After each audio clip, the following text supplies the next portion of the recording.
A ceiling of dust falls like flour through the ventilation grates of the General Staff bunker as diesel generators roar to life, their vibrations shuddering through concrete walls, while officers scramble to pin operational maps with candle wax in the flickering emergency lights. This is the story of how Saddam Hussein's war machine, built on Soviet doctrine, Ba'athist paranoia, and desert cunning, faced the most advanced military coalition ever assembled. For 43 days, Iraqi commanders fought a war they couldn't win, hamstrung by a dictator who saw treachery in every retreat and victory in every Scud launch.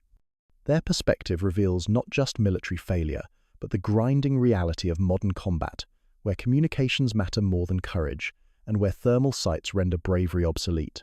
The invasion began in darkness. On August 2nd, 1990, at approximately 0400 hours, 100,000 Iraqi troops and 700 tanks crossed into Kuwait in two spearheads, one driving south along the coast toward Kuwait City, the other sweeping west to block escape routes. Within 72 hours, Baghdad had reorganized its southern forces into the Kuwait Theatre of Operations, a defensive architecture that would become their tomb. Regular army divisions dug into Kuwait itself, while the Republican Guard, those elite formations bearing names like Hammurabi and Medina, remained deeper in Iraq, a fire brigade held back for regime survival rather than forward defense. The command structure reflected Saddam's fundamental paranoia. Every corps headquarters hung his portrait beside operational maps. Officers signed loyalty pledges before receiving written orders, a ritual that transformed military planning into political theatre. Communications relied primarily on landlines strung along highways like spider silk across the desert. High-frequency radios, vulnerable to coalition jamming, were rationed to corps-level commanders only. This dependency on telephone cables would prove catastrophic when the air war began. In those early months, as diplomatic efforts stumbled toward their inevitable failure, Iraqi engineers transformed Kuwait into a fortress of sand and paranoia. Berms stretched 300 kilometers along the Saudi border. Forward bunkers used whatever materials came to hand: plywood, sandbags, scavenged doors for overhead cover. The trenches reeked of diesel fuel and stale tobacco, their floors already turning to paste from autumn rains that soaked through cheap canvas tents and Chinese-made ponchos. Officers reported fuel drums diluted with water to stretch dwindling stocks. Tank crews on the T-55s developed daily rituals around cleaning clogged fuel filters, their hands perpetually stained with diesel and sand. Rations degraded week by week flat Kubz bread, tins of sardines, weak tea boiled in ammunition cans. The conscripts learned to make fires from cardboard MRE boxes and vehicle lubricant, producing a greasy smoke that hung low in the windless desert air. By January 1991, Iraq fielded 43 divisions in the south, 545,000 personnel on paper.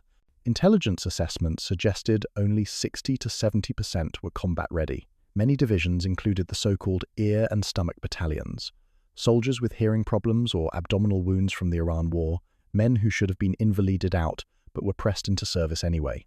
They huddled in bunkers, reading dog-eared copies of propaganda newspapers, their photographs showing triumphant Iraqi soldiers that bore no resemblance to their own gaunt faces. The Republican Guard received preferential treatment, better rations, newer equipment, political reliability officers embedded in every battalion. Their mission was explicit: preserve the regime first, defend Kuwait second. They remained north of the border, close enough to threaten coalition forces but positioned to race back to Baghdad if needed.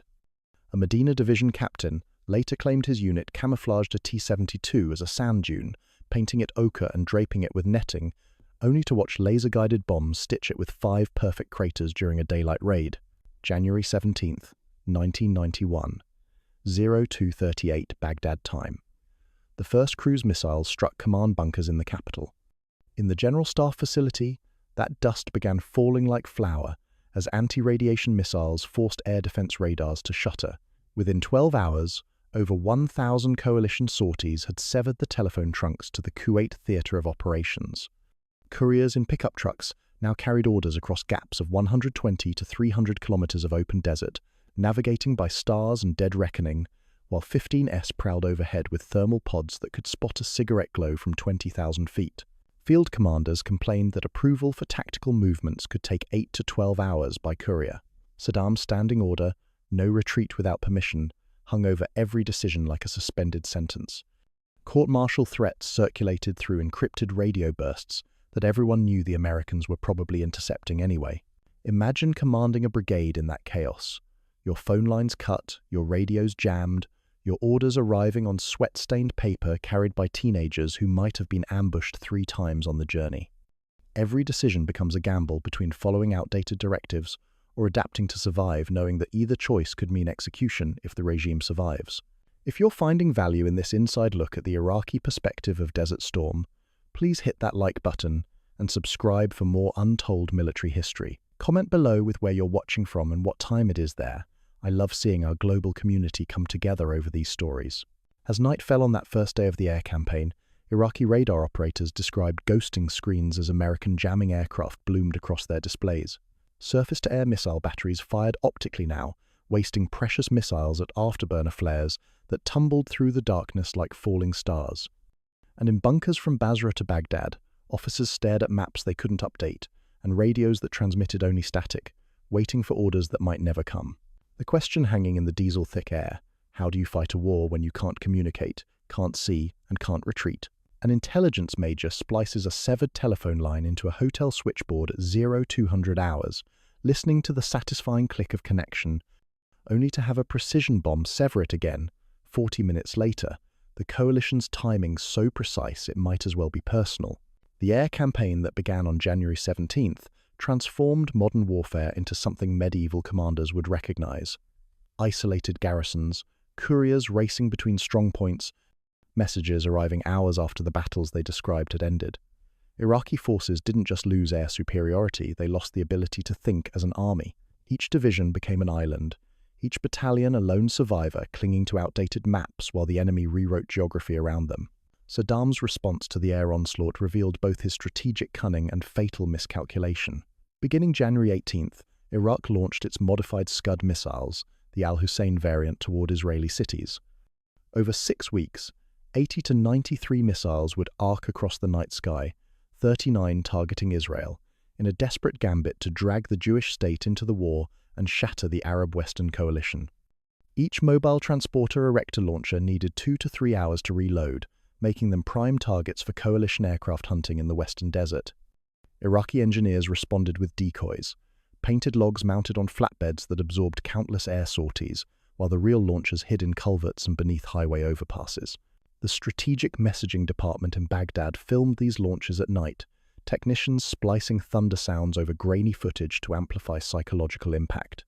In Kuwait, soldiers huddled around television sets, powered by sputtering generators, watching news anchors describe Iraqi victories, while coalition bombs collapsed buildings visible through their bunker slits. The cognitive dissonance was maddening. State television showed triumphant armies, while they sat in trenches eating sardines and counting the hours between air raids. Republican Guard ammunition convoys learned to move only at night, headlights extinguished, drivers taping phosphorescent sticks to bumpers to maintain 15-meter spacing. They navigated by the stars and by memory, knowing that any electronic emission could bring death screaming down at Mach 2. Brigade tactical operations centers kept 2 clocks, one showing Baghdad time, another marking Zulu-3 for intercepted coalition radio timing. Scribes tracked strike cycles, noting patterns: dawn raids, noon fighter sweeps, dusk attack runs, trying to guess the precious lulls when resupply might be possible. The radios that still functioned rarely lasted more than 10 to 15 minutes of transmission before weak batteries and deliberate jamming rendered them useless. Runners memorized 20 to 40-word orders, sprinting between positions like ancient messengers carrying news that might already be obsolete. One brigade commander estimated he received accurate intelligence 6 to 12 hours after events occurred, a geological pace in modern warfare. Units fired artillery barrages at grid squares their commanders believed still held enemy positions, only to learn later they'd been shelling empty sand for hours. The desert developed its own olfactory calendar. January brought the acrid smell of kerosene from heaters in the bunkers, mixing with damp canvas, and the sweet sick stench of cordite after air raids. Engineers poured fresh asphalt on revetments, its tar smell clinging to uniforms for days. By late January, a new odor dominated, the electrical ozone scent of exploded ordnance, so pervasive that soldiers claimed they could taste metal on their tongues even when eating. Iraqi Air Force sorties dropped precipitously from hundreds per day in August to fewer than 50 by late January. Pilots developed survival rituals, taxiing under camouflage netting until the last possible moment, then sprinting to runways in full afterburner, climbing in spirals to avoid the predictable flight paths that made them easy prey. Many never made it off the ground. Coalition bombs cratered jets in their hardened shelters, the reinforced concrete meant to protect them, becoming their tombs when penetrator munitions punched through and detonated inside. Chemical weapons, the threat that haunted coalition planning, remained locked away. Saddam forbade their release without his direct authorization code, a word that never came. Chemical troops near Samarra stockpiled sarin precursors in jerry cans marked with crude skull symbols, waiting for orders that would condemn them to immediate nuclear retaliation. They slept beside their deadly cargo, gas masks hanging from tent poles, wondering if they'd die from coalition bombs or their own leaking munitions. Corps headquarters generated phantom divisions on maps to suggest hidden reserves. Liaison teams erected empty tent cities and burned cookfires to fool satellite reconnaissance. An entire brigade's worth of vehicles, broken down trucks and burned out tanks were artfully arranged in the western desert to suggest a mechanized reserve that existed only on paper. These deceptions consumed resources better spent on actual defense, but in Baghdad's calculus, perception mattered more than reality. Coalition psychological operations dropped 29 million leaflets over Iraqi positions, surrender passes printed in Arabic promising bread, water and medical care within 24 hours. One Iraqi colonel ordered soldiers to collect 500 leaflets per platoon for incineration, calling them poisonous lies. A brigade intelligence officer later showed a captured leaflet with margin notes. "Is this a trick?" scrawled beside the surrender instructions. Some soldiers collected them anyway, folding the passes into pockets like talismans against an uncertain future. In Kuwait City, Ba'ath Party officials requisitioned luxury apartments for officer billets. Commanders slept on velvet sofas beneath garish chandeliers, blackout curtains pinned in place with bayonets. They filed reports on stolen typewriters, the clacking keys echoing through marble lobbies where expatriate workers had once conducted oil deals. Outside, conscripts sheltered in the service entrances, sleeping on concrete steps, their presence announced by the smell of unwashed wool and cigarette smoke. Artillery stocks dwindled with alarming speed. Kuwait Theatre of Operations batteries fired 4,000 to 6,000 rounds daily in the campaign's early weeks. Harassment fire, mostly, to keep coalition forces honest. By week 3, shell stocks had dropped below 50%, gun tubes overheated from constant use, splitting at the muzzle like peeled bananas. Crews learned to fire in short bursts, waiting for metal to cool. But even this discipline couldn't prevent mechanical failure. Survivors would recall night skies strobed white-blue as cluster munitions popped for minutes, the sound rolling across the desert like electronic music played on instruments of death. Mangled telephone poles hummed like tuning forks in the aftermath, their severed wires singing in the wind. Picture yourself as a gunnery sergeant in those final days of January, your ammunition running low, your communication dead, your maps showing enemy positions that dissolved like mirages when your patrols investigated, and above it all, the constant whine of coalition aircraft you can hear but never see. The question wasn't whether the ground war would come, but whether any coherent Iraqi army would remain to fight it. Triage surgeons near Basra work in canvas aprons, slick with iodine and diesel soot, their hands moving automatically through the 200 to 400 wounded arriving daily, sorting living from dying with the same mechanical efficiency as mechanics sorting damaged parts.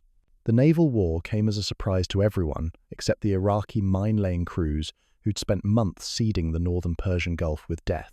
1,200 mines contact magnetic and acoustic variants turned the shallow waters into a game of chance played with billion-dollar stakes. When the USS Princeton and USS Tripoli struck mines on February 18th, Baghdad's evening newsreels crowed about sea victory, showing grainy footage of the damaged vessels on endless loop. Never mind that both ships limped back to port instead of sinking. In a war where every propaganda victory mattered, even a mine hit qualified as triumph. The reality at sea reflected the land campaign's asymmetry. Iraqi naval crews operated with the fatalism of men who knew their every move was watched from orbit.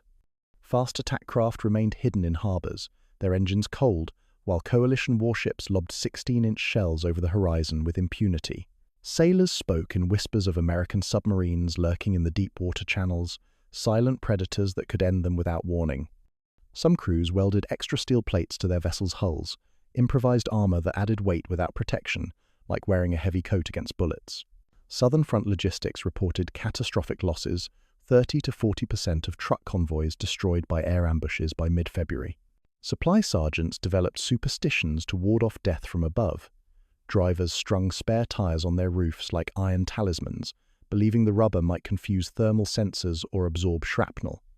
Others painted false shadow lines on their vehicles to appear smaller from above, or traveled exclusively during sandstorms when American pilots supposedly couldn't see.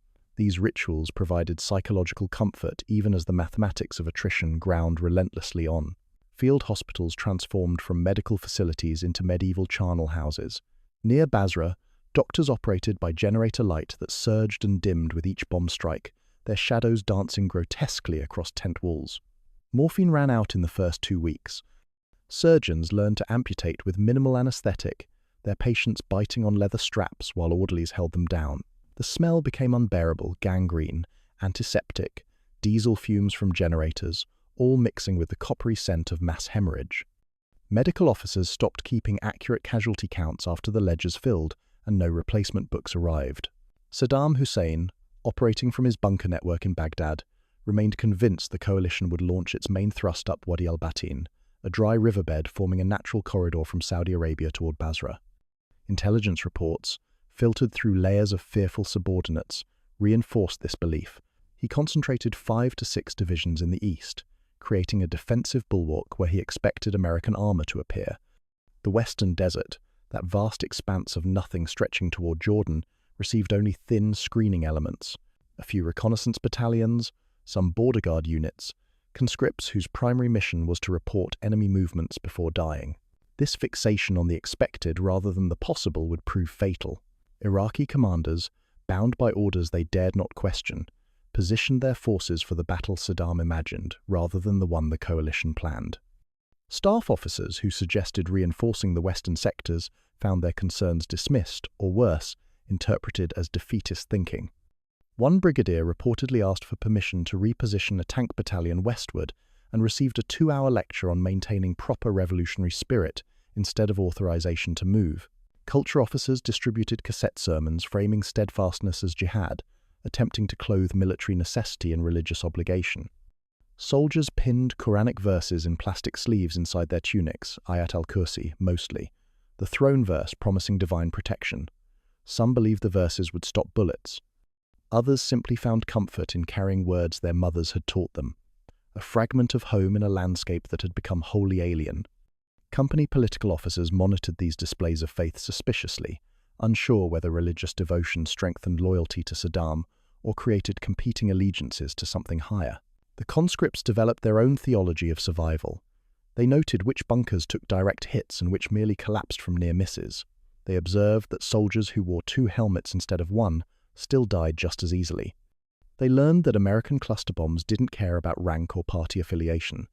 Bath membership cards provided no protection against submunitions that descended like metallic rain. Faith became transactional. Prayers offered in exchange for surviving the next air raid, promises to quit smoking if they made it home, bargains with God that everyone knew would be forgotten if peace ever came. Officers maintained dual realities in their minds. Official reports sent to Baghdad described high morale, intact defensive positions, and soldiers eager for combat. Private conversations acknowledged the truth: units at 50% strength, ammunition stocks critical, and a growing sense that they were defending a man rather than a nation. Some commanders began keeping parallel record books, one showing phantom strength for inspectors, another tracking actual personnel for tactical planning. The gap between these numbers widened daily. Civilians in Kuwait City watched convoys pass their requisitioned homes, dented ZIL trucks leaking oil, tanks streaked with bitumen camouflage, soldiers with soot raccoon eyes under helmets 2 sizes too large. The occupation forces had transformed from conquerors into something else, ghosts of an army waiting for a war that had already been decided. Shop windows displayed propaganda posters showing Iraqi eagles crushing American serpents while real soldiers outside begged for cigarettes and asked if anyone had bread to spare. February ground toward its conclusion with the inevitability of tides. Intelligence officers plotted coalition positions on maps using grease pencils, but their updates lagged 6 to 12 hours behind reality.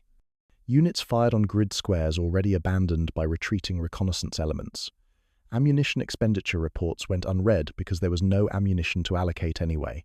The machine of war continued its motions, even as its parts seized and failed. Imagine being that political officer distributing cassette sermons, watching young men mouth prayers they barely understand, while knowing your own superiors expect you to shoot anyone who retreats without orders, knowing that you're caught in a machine that will grind you just as surely as it grinds everyone else. The air campaign had shattered Iraqi command and control. The ground campaign would reveal whether anything remained beneath the rubble worth fighting for. Iraqi outposts radio Tashkil Kabir mass formation to the west at 0400 on February 24th, their voices crackling with static moments before American artillery snaps their antennas off at the base, leaving only the hiss of dead air. The ground war began not with a trumpet, but with a whisper of sand displaced by thousands of tracks. For Iraqi commanders expecting the main assault up Wadi al-Batin, the coalition's left hook through the western desert came as a strategic aneurysm, comprehensible in hindsight, catastrophic in the moment. American and British armoured columns swept through screening positions manned by conscripts who'd been told they were safe in the empty quarter, too far west to matter. Their final radio transmissions described a wall of vehicles emerging from the pre-dawn darkness, a mechanized tide rolling across terrain everyone had assumed impassable. Medina Division tank crews woke to a sand-brown fog of dust and JP-8 jet fuel hanging in the air like chemical warfare. Through thermal sights, the critical advantage Iraqi gunners lacked coalition armor appeared as white-hot specks sliding across, targeting reticules at ranges their own equipment couldn't even detect. The mathematics of modern tank warfare proved brutally simple. Thermal vision beats eyeballs, stabilized guns beat fixed turrets, depleted uranium penetrators beat composite armor at any range that mattered. Tawakkalna brigades attempted fighting withdrawals of 15 to 20 kilometers, trying to trade space for time while preserving their forces. Many T-72s died head-on at 2 to 3 kilometers, killed by sabot rounds they never saw coming. Crews reported strange phenomena impacts without sound, their tanks simply stopping as if someone had thrown a switch.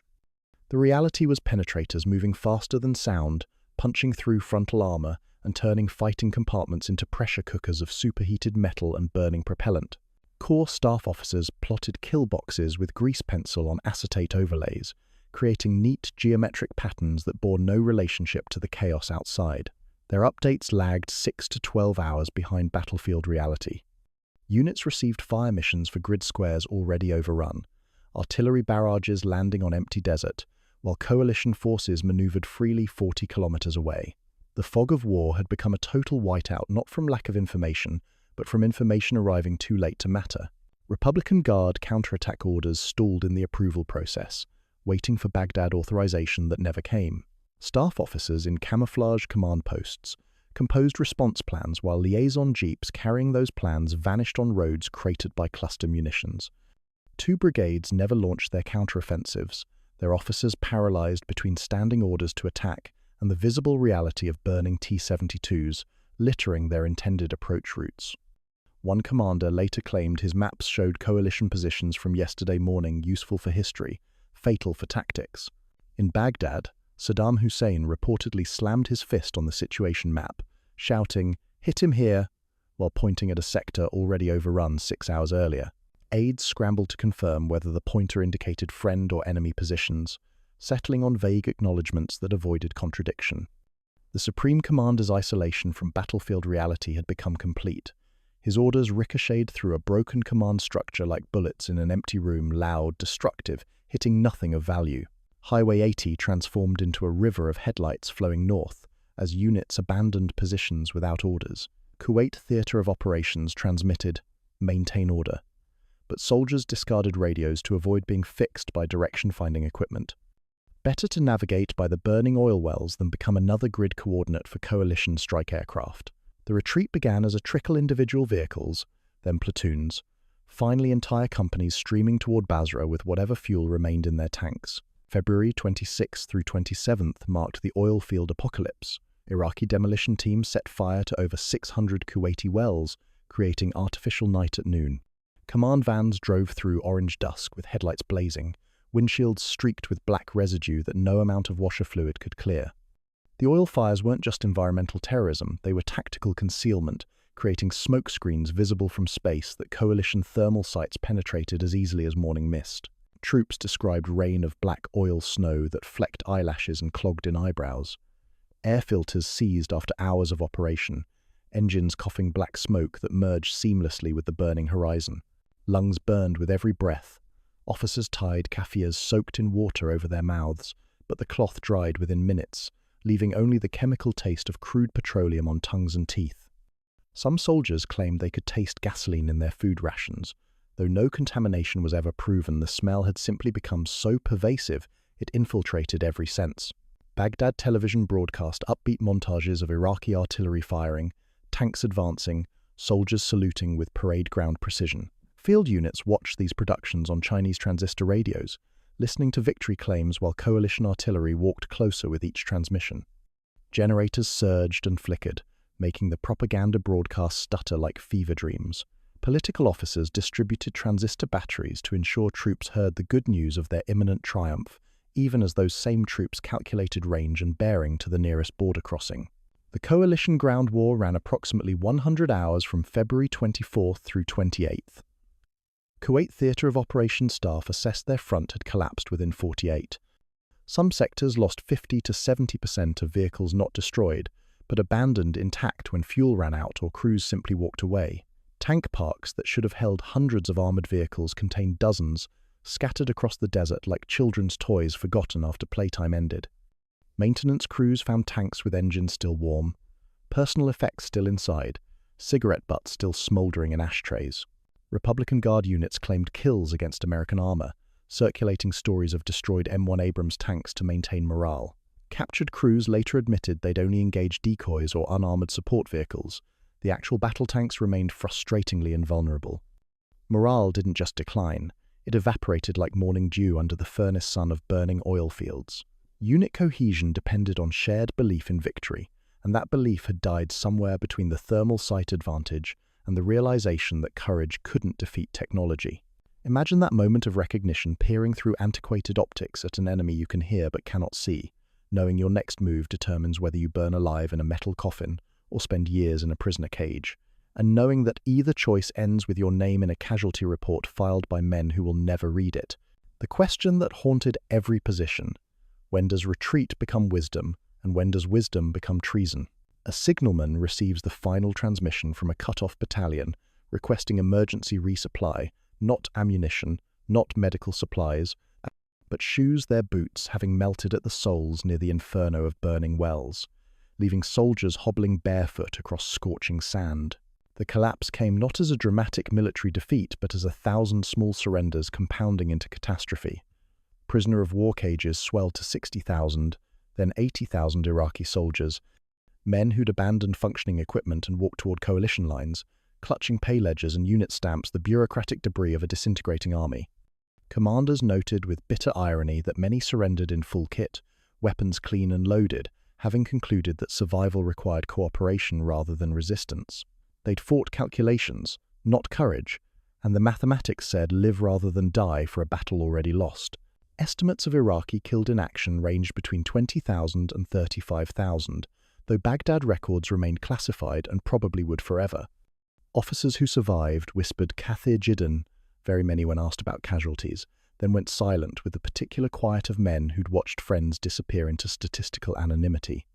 The true toll remained unknowable, buried in unmarked graves across the desert, incinerated in burning vehicles, or simply listed as missing in ledgers that would never be audited. Saddam Hussein convened crisis meetings in Al Radwaniyah Palace, the room's composition revealing everything about regime priorities. Half-brothers and security chiefs, outnumbered line generals 2-to-1 around the conference table. Mukhabarat officers stood against walls, hands clasped behind backs, watching for signs of defeatism or disloyalty. The military situation became secondary to the political one, not how to win the war, but how to survive its ending. Field marshals who suggested tactical withdrawals found themselves defending their revolutionary credentials instead of their military judgment.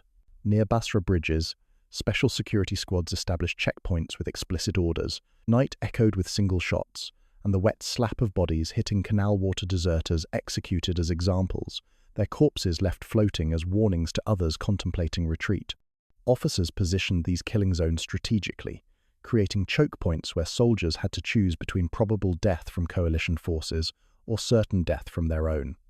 Some units marched through these gauntlets in formation, maintaining discipline through sheer momentum, while others scattered into the marshes, accepting the risk of mines and militia over guaranteed execution.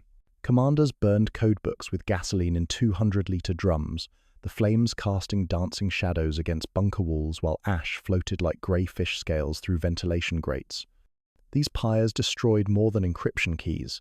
They consumed the institutional knowledge of Iraqi military planning, leaving only memory and whatever papers officers managed to smuggle home in their personal effects.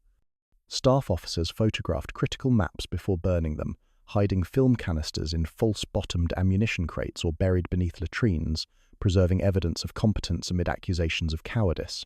Iraqi Air Force pilots faced impossible choices as sortie orders arrived for missions everyone knew were suicide. Squadron commanders who refused martyr flights found themselves reassigned to ground units, a death sentence delivered with bureaucratic efficiency. One squadron allegedly flew 2 jets to Iran rather than face certain destruction, choosing internment over incineration. The aircraft sat on Iranian tarmacs for years afterward, bargaining chips in diplomatic games that would outlast the pilots who flew them there. Culture officers continued distributing cassette sermons, framing steadfastness as jihad, but the words rang hollow against the reality of burning equipment and abandoned positions. Soldiers still pinned Quranic verses in plastic sleeves inside tunics, but now the practice felt less like faith than folk magic talismans against technology that rendered divine protection irrelevant. Company imams led prayers in trenches, while cluster munitions bracketed their positions, voices rising in supplication as submunitions crackled like demonic applause. Civilians in Kuwait City witnessed the final act from requisitioned apartments and bombed-out shops. Iraqi convoys passed in broken streams, dented ZIL trucks trailing black smoke, tanks streaked with hasty camouflage paint, soldiers with soot raccoon eyes under helmets canted at wrong angles. These weren't the confident occupiers of August, but something else entirely, refugees from a war that had consumed their army and spat out the remnants. Children watched from windows, counting vehicles until their parents pulled them away, not wanting them to see men reduced to such desperation. The ceasefire came at 8 o'clock on the morning of February 28th, delivered via radio broadcast that many units couldn't receive due to destroyed communications equipment. Word spread soldier to soldier, carried by runners who'd survived 6 weeks of bombardment only to become heralds of defeat. Saddam immediately claimed victory in what propaganda would call the mother of all battles, a designation that made survivors laugh with the particular bitterness reserved for absurd lies everyone must pretend to believe. Generals privately called it the 100-hour disaster, though never where political officers could hear. One colonel described his most precious possession, a tactical map, grease-stained, taped at the folds, annotated with 6 weeks of operational updates traded to an American sergeant for 2 canteens of clean water. That exchange captured the war's essence. Professional knowledge rendered worthless, basic survival elevated to premium value. The map probably ended in some soldier's footlocker, carried home as a souvenir, its marginal notes in Arabic remaining forever unread, a military artifact divorced from meaning. Post-war purges hit units labeled defeatist, with precision that military operations had lacked. Some commanders received 7 to 10-year sentences in military prisons, where interrogators asked questions everyone knew had no satisfactory answers. Others received promotions for loyalty rather than performance, creating an officer corps selected for political reliability rather than tactical competence. The lesson was clear. Survival depended on appearing to have fought well regardless of actual results. Intelligence debriefs logged brutal assessments. Only 30% of forward air defense missiles remained by week 6, most launched blind at noise and flares. Lessons compiled for Saddam's review recommended decentralizing communications, protecting the western flank, and integrating air defense with mobile reserves. Strategies ignored before 2003 when history repeated itself with even worse results. The institutional learning that might have reformed Iraqi military doctrine drowned in the same political system that had guaranteed its defeat. Imagine that colonel trading his map 6 weeks of professional life reduced to hydration currency, watching an American soldier fold it carelessly while you drink water that tastes like chemicals and victory, knowing that map represented everything you understood about modern warfare and everything that understanding failed to prevent. By April 1991, the Republican Guard regrouped around Baghdad with 60 to 70% of paper strength, equipment losses exceeding thousands of vehicles scattered across Kuwait and southern Iraq, like archaeological remnants of industrial warfare. But the smell that lingered wasn't cordite or diesel, it was oil, sweet and nauseating, sticking to uniforms for weeks after the ceasefire, a petrochemical perfume that marked every survivor as witness to the wells that burned and the army that melted. Republican Guard commanders drive through noon, darkness beneath oil-fire skies turned orange-black, their headlights reflecting off particulate matter that falls like toxic snow, coating windshields faster than wipers, can clear them a perpetual twilight that smells of money burning. The Highway of Death earned its name posthumously, christened by journalists who arrived after the killing stopped. For Iraqi soldiers fleeing Kuwait City on the night of February 26th through 27th, it was simply the road home until coalition aircraft turned it into an open-air crematorium. The convoy stretched for kilometers, military vehicles mixed with stolen civilian cars, ambulances carrying wounded between looted furniture, even fire trucks pressed into service as troop transports. Everything that could move carried someone desperate to cross the Iraqi border before the war's conclusion trapped them in Kuwait. Coalition pilots described a target-rich environment, antiseptic language for what ground observers called a turkey shoot.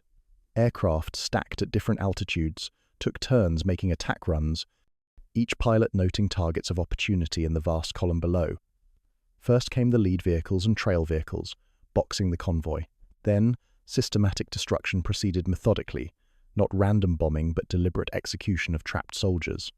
Destroyed vehicles burned so hot they welded to the asphalt, creating permanent monuments to industrial warfare's efficiency.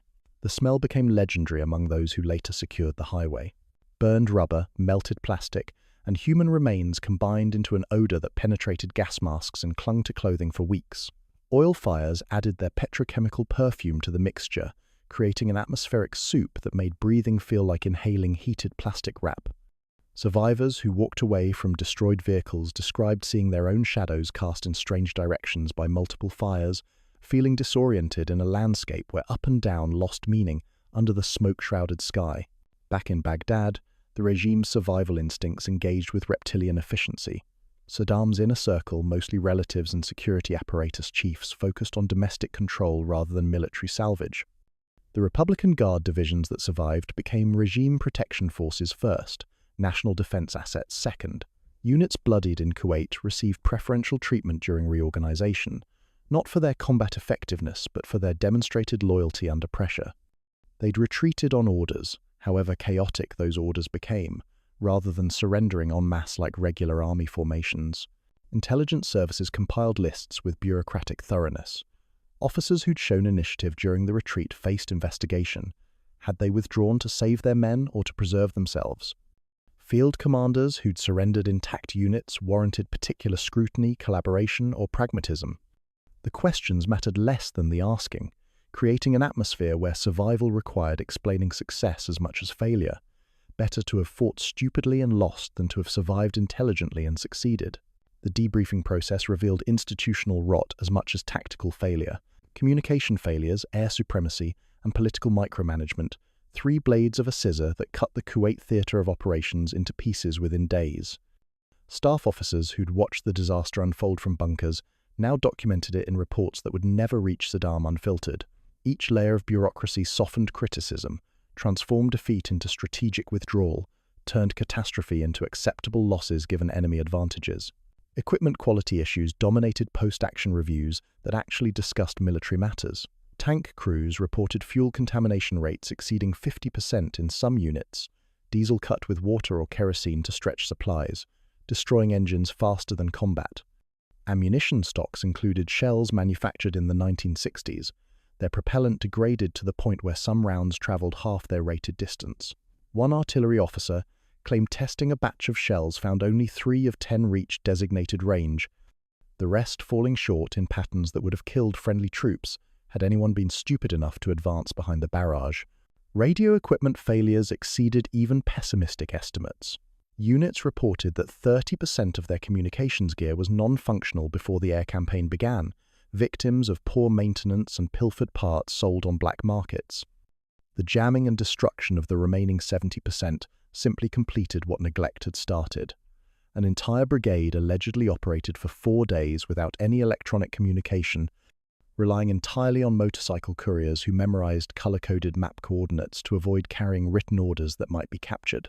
Forward air defense missile percentages told their own story of futility.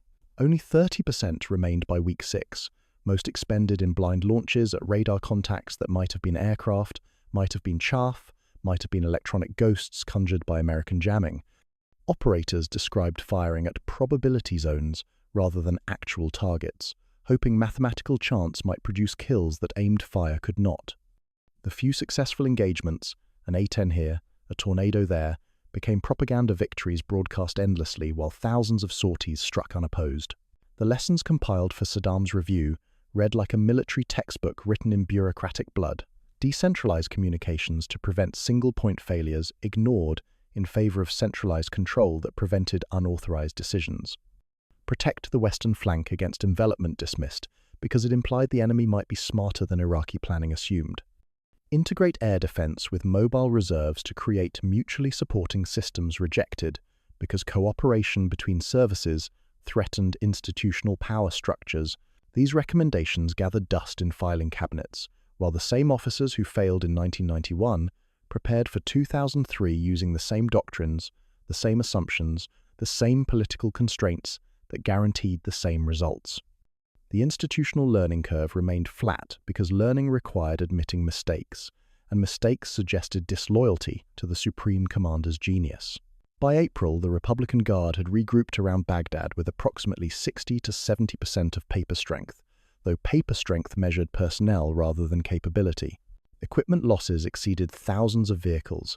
Exact numbers remained classified, probably because no one actually knew. Tanks sat in maintenance yards stripped of parts to keep other tanks running. Entire battalions existed as administrative units commanding equipment that existed only in inventory ledgers. The smell that survived in memory wasn't cordite or diesel, but oil, sweet, nauseating, petrochemical. It stuck to uniforms that were washed repeatedly, embedded in the weave of cheap cotton blends and synthetic fabrics that absorbed the molecular weight of burning wells. Veterans claimed they could taste it years later, phantom flavors triggered by stress or memory, the body's olfactory system maintaining archives the mind tried to forget. Imagine writing those after-action reports, knowing every word would be scrutinized for implied criticism of leadership, understanding that honesty could mean prison while lies would be filed and forgotten, choosing between professional integrity and personal survival in a system that punished both equally. The final assessment came from a colonel who'd survived the entire campaign. Communications failures gave the coalition eyes and ears, while Iraqi forces operated blind and deaf. Air supremacy allowed precision destruction of anything that moved or transmitted. Political micromanagement ensured that even correct tactical decisions arrived too late to matter. 3 blades of a scissor that cut an army into scrap metal and scattered conscripts, leaving only oil, smoke, and the bitter knowledge that courage without communication is just noise in an empty desert. Pilots who fled to Iran rather than fly suicide missions watched their MiG-23s gather dust on foreign tarmacs, knowing they chose internment over incineration, but wondering if survival without honor is just slower death. The ceasefire brought no peace, only a different kind of warfare. Iraqi units that survived the 100-hour ground campaign found themselves fighting for survival in a different arena, the regime's internal accounting of loyalty and blame. Special Republican Guard units, those formations never deployed to Kuwait, now moved through Baghdad with the confidence of men who'd avoided battlefield defeat through political positioning. They established checkpoints in neighborhoods where defeated units were quartered, searching for deserters, collecting weapons, ensuring that soldiers who'd failed Saddam couldn't threaten his rule. The interrogation centers filled quickly. Officers called to debrief sessions found themselves facing Mukhabarat agents rather than military investigators. Questions focused less on tactical decisions and more on political reliability. Did you retreat too quickly? Who suggested abandoning positions first? Which officers spoke defeatist rhetoric? The answers mattered less than the asking, creating files, establishing leverage, ensuring every survivor carried invisible chains of potential accusation. Some officers never returned from these sessions. Others emerged changed, speaking in careful generalities that committed to nothing, trusted no one. Equipment salvage operations revealed the scale of material loss. Tank recovery teams sent into Kuwait found hundreds of armored vehicles abandoned intact, their crews having walked away when fuel exhausted or when coalition aircraft appeared overhead. Some T-72s showed signs of systematic cannibalization, radios removed, machine guns stripped, anything portable taken by soldiers who understood that weapons had value, while loyalty earned only suspicion. One recovery officer reported finding a tank with its main gun loaded, engine cold, crew's personal effects scattered inside like a Marie Celeste of desert warfare. The propaganda apparatus worked overtime, crafting victory from defeat. State television showed carefully edited footage, Iraqi artillery firing, Republican Guard tanks advancing in parade formation, Saddam reviewing troops who'd supposedly crushed American forces. These broadcasts required willing suspension of disbelief from audiences who'd watched their relatives return hollow-eyed and silent. Families learned to praise victory in public while mourning reality in private, maintaining the collective fiction that preserved social order, if not individual sanity. Veterans developed their own coded language for discussing the war. The events replaced direct mentions of defeat. Our time in the South avoided specifying Kuwait. When the sky fell described the air campaign without acknowledging its effectiveness. These euphemisms created plausible deniability, discussing experience without admitting failure, sharing trauma without inviting investigation. Coffee houses near military bases became theaters of careful conversation, where men traded stories in whispers, building collective memory from fragments each dared to share. The physical evidence remained harder to hide. Hospitals continued treating burn victims months after the ceasefire, soldiers whose flesh had melted from proximity to burning vehicles or oil fires. Orthopedic wards filled with amputees, their missing limbs testament to cluster munitions and artillery strikes that official casualty figures never acknowledged. These men became walking contradictions, proof of combat intensity in a war the regime claimed as victory, their disabilities raising questions no one dared ask aloud. Psychological casualties outnumbered physical ones, but received no recognition or treatment. Soldiers who'd survived direct hits on their tanks by sheltering in hull-down positions now flinched at diesel engine sounds. Men who'd run through cluster bomblet fields while submunitions exploded around them couldn't walk across open ground without scanning for incoming fire. The tremors, the night sweats, the explosive anger, these symptoms had no name in Iraqi military medicine, no treatment beyond revolutionary spirit, and warnings against showing weakness. Families dealt with strangers wearing familiar faces, men who'd left as sons and brothers but returned as something else. The regime's narrative required constant reinforcement through mandatory attendance at victory celebrations. Units marched in parades through Baghdad, while citizens clapped from choreographed positions, everyone performing enthusiasm under the gaze of security cameras. Soldiers wore dress uniforms that hid their weight loss, medals pinned to chests that celebrated participation rather than achievement. The disconnect between performance and reality created surreal tableau triumphant armies, celebrating victories everyone knew they'd lost, crowds cheering defeats they'd witnessed firsthand. International sanctions tightened economic conditions, but the regime blamed external enemies rather than internal failures. The embargo became explanation for every shortage, fuel rationing, food scarcity, and medical supply limitations. That coalition bombing had destroyed infrastructure went unmentioned. That military adventure had triggered sanctions remained unspoken. The official narrative created circular logic. Iraq was victorious but suffering because enemies couldn't accept Iraqi strength. Soldiers who'd experienced that strength personally learned to nod agreement while thinking private thoughts. Chemical weapons caches near Samarra remained under guard, their sarin precursors still waiting for authorization codes that would never come.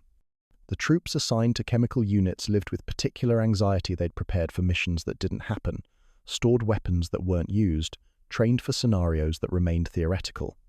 Now they guarded stockpiles that represented both regime power and international condemnation, knowing their assignments marked them for special scrutiny if the regime ever fell or if foreign powers returned. The Republican Guard reconstitution focused on loyalty screening as much as military readiness. New recruits underwent extensive background checks, their family histories examined for signs of political unreliability. Officers promoted to replace those purged or imprisoned came from security services as often as military academies, creating a force more suited for regime protection than national defense. Training emphasized urban warfare and population control, preparing not for foreign invasion but domestic uprising. Oil fire cleanup in Kuwait continued for months, but Iraqi soldiers never participated. The environmental catastrophe they'd created became someone else's problem to solve, though the smoke plumes remained visible from Basra. a daily reminder of scorched earth tactics that achieved nothing except ecological disaster. Veterans who'd driven through the burning fields carried that smoke in their lungs, petroleum residue in their sinuses, a permanent olfactory memory of defeat disguised as defiance. Imagine returning to civilian life carrying memories you can't discuss, injuries you can't explain, trauma you can't acknowledge, knowing that admission of suffering implies criticism of leadership, that seeking help suggests disloyalty, that your sacrifice means nothing if the regime decides you're expendable. The question haunting barracks and coffee houses: if victory looked like this, what would defeat have felt like? A colonel clutches his grease-stained tactical map, 6 weeks of operational annotations reduced to trading currency, watching an American sergeant fold it carelessly into a rucksack while accepting 2 canteens of clean water that taste like chlorine and surrender. The prisoner of war cages stretched across the desert like temporary cities, barbed wire rectangles holding tens of thousands of men who'd chosen survival over martyrdom. Coalition guards noted the peculiar orderliness of mass surrender. Iraqi soldiers arriving in formation, officers at the front carrying unit rosters and pay ledgers, some clutching rubber stamps that officially validated paperwork in a regime where documentation trumped reality. They'd internalized bureaucracy so deeply that even surrender required proper administrative procedure.